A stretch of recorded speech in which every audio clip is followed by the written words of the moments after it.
皆さんごきげんよう、上川薫です。今回お届けするニュースは社民党終了のお知らせです。社民党はかつて社会党という名前で国会に100議席を超える議員を送り込んでいた時代もありました。しかし現在においてはそのような勢いというものは全くなく、もはや風前の灯火です。そして今回お届けするニュースによって福島みずほ議員たった一人になろうとしています。まさに党としての役目を終えたことは明らかでしょう。しかしこのニュースは社民党がなくなるんだ、よかったというだけの話ではありません。このことからわかるもっと重要なことというのは、国民は投票してその投票の結果として議員の勢力が変わるわけですが、その勢力が変わる中において一つの党を終わらせることができるという一つの証明となろうとしていることです。かつては100議席を超えるような議席を持っていた党であったとしても、国民の支持が得られないのであれば、それはもはや存在する価値がないということです。そしてそのことを示すように、今まさに社民党は日本から消えようとしているのです。日本においては無党派層と呼ばれる人たちがたくさんいて、これらの人々が投票に行かない理由を聞かれた時に必ず答える言葉があります。それは、自分たちが投票所に行っても別に何の政治の影響力もないんでしょう、何も変わらないんでしょうという言葉です。しかし今回のことをもって考えれば、投票しないという行動によって、もしくはどこか支持する政党をはっきりして投票することによって、それ以外の政党の勢いが衰え、そしてだんだんと衰退し、いずれはなくなるということが、時間はかかろうとも必ず起きる出来事なのです。今回の出来事というのはそのような教訓を持った話でもあります。それでは一体どのような動きが起こっているのか、ニュースをご覧ください。社民分裂へ、立憲と合流容認、福島市は残留。社民党は14日、立憲民主党が呼びかけた合流への対応を話し合う臨時党大会を東京都内で開き、合流希望者の離党を容認する議案を賛成多数で可決した。福島みずほ党首は残留する考えを示しており、社民党の分裂は確実となった。週明けにも行う立憲との党首会談で結果を伝えた後、両党は円滑な移籍に向けた調整を進める。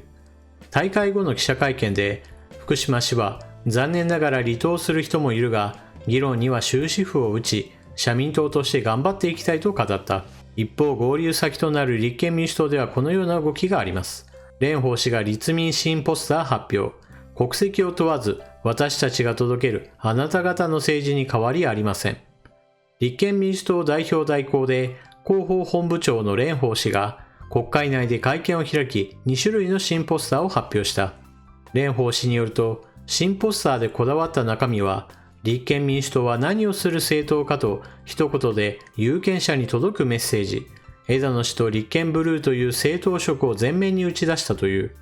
キャッチコピー、あなたのための政治は国民のために一括りにするのではなく、性別や年齢を超えた多様性のある一人一人に届くための政治をアピールした。ポスターは枝野氏がマイクを握って演説する姿と、立民のメッセージが記された2種類だ。この時期に発表した理由は、次期衆院選を見据えた狙いと、一足先に自民党が菅首相がデザインされた新ポスター、国民のために働くを発表していたからだという。国会も始まりましたので、自民党との違いというのを浮き彫りにする意味を込めて、この時期になりました。ただ、総選挙は1年以内に必ずありますから、常在戦場です。その時々の政治課題、皆様の関心があれば、ポスターをリニューアル、アップデートすることを考えています。立民は支持率で自民党に大きく離されている。新ポスターのキャッチコピー、あなたのためのあなたとはどのぐらいの支持者を対象にしたものか、すべての国民です。それと、この国で暮らす国籍を問わず、すべての住人です。自民党支持者、公明党支持者、他の政党でも、私たちが届けるあなた方の政治に変わりありませんと蓮舫氏は説明している。社民党という党は日本にとって必要な党でしょうか？全く必要がありません。ですから今回の紹介した記事にあるように、党が分裂し所属議員が他へと流れ、最後の一人に福島みずほ議員が残っていますよという状態は、いずれ党が消滅することを意味しています。決して福島みずほ議員が永遠に議員を続けられるわけではないからです。しかし合流する先の立憲民主党も問題のある党です。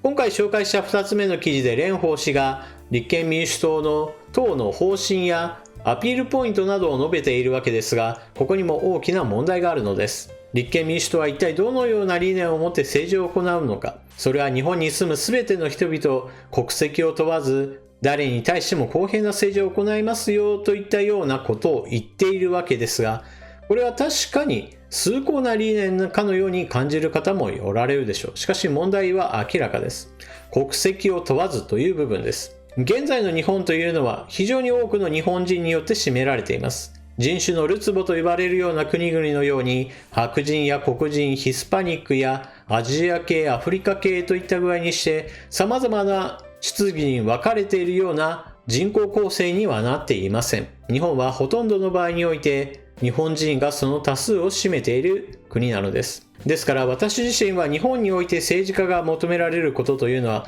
まず第一に日本の国益やもしくは日本人のための政治をまず第一に行い、その上で海外からやってきている人たちに対しても住みやすい国であれば良いよねという具合にして優先順位は明らかなのです。まず第一に日本のため、そして日本人のための政治を行うということが第一であり、その第二にやってくるのが海外からやってくる人たちというのもたくさんいて、住み着く人たちもいるのだから、このような人たちにも差別のない安心安全な国であることを保証するということが第二の話となります。このように優先順位をつけるというのは政治においては非常に重要なことです。しかし、このような話をすると一部の人々の中には、なんて人権意識の低いことを言うんだという具合にして批判する人たちがいます。確かに日本人のために日本のための政治をしようという話をすると、じゃあ他の国の人たちをないがしろにするのかというふうにして批判してくるわけですが、私が言っているのはそういうことではありません。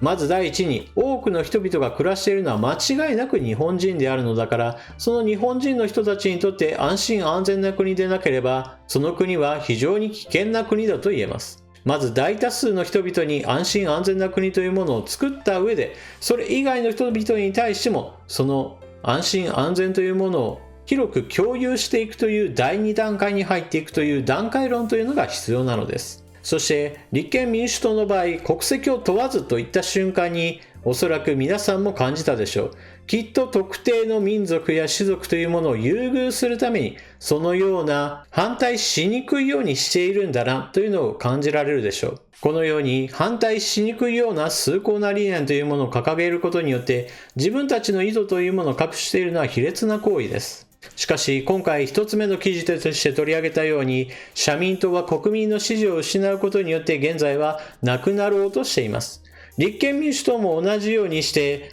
様々な綺麗事を並べて様々な反対意見を出すことによって政権批判票というものを受け止めるでしょうが、しかしそのような党というものがある程度の勢力を維持できるのはあくまでも他に投票すべき野党というものが見当たらないからというのが大きな要因です。ですから野党勢力の中に日本のために日本のための政治をしようといったことを理念に掲げた上でより良い政治を目指すといった建設的な議論ができる政党というものが存在するようになってくれば、いずれ立憲民主党というものも支持を失い、そして社民党のように、立憲民主党は昔は国会に100人以上の議席があったよねといった昔話をする日が来るというのも別におかしな話ではないのです。いつの時代もそうですが、政権与党が全ての政策において100点満点を叩き出すなどということはありえません。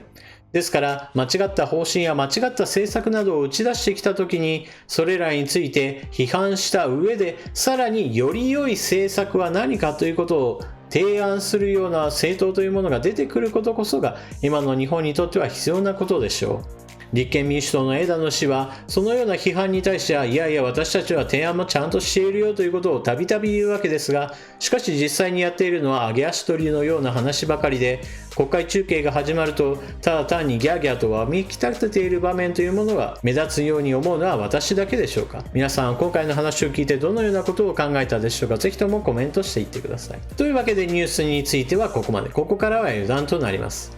ここ最近私は動画を投稿していませんでした。というのもコミュニティやツイッターなどでお知らせしていましたが、引っ越しのために環境がガラッと変わったためです。また段取りがなかなかうまくいかなかったこともあり、光ファイバーの開通工事が未だ迎えられていないということも動画作成に大きな悪影響を及ぼしています。ただこういった問題については基本的には時間が解決してくれるものです。環境についてはだんだんと整えていくことができますので、動画の作成ペースについてもいずれは毎日投稿というものが復活できる日もそう遠くはないでしょう。というわけで動画を最後までご視聴いただきありがとうございます。チャンネル登録していない方はぜひともチャンネル登録を、そして動画を見終わったら評価ボタンのクリックもよろしくお願いします。そして近況については Twitter 等でも発信していることがありますので、ぜひとも Twitter のアカウントもフォローしてくださると嬉しいです。それでは次の動画でまたお目にかかりましょう。またね。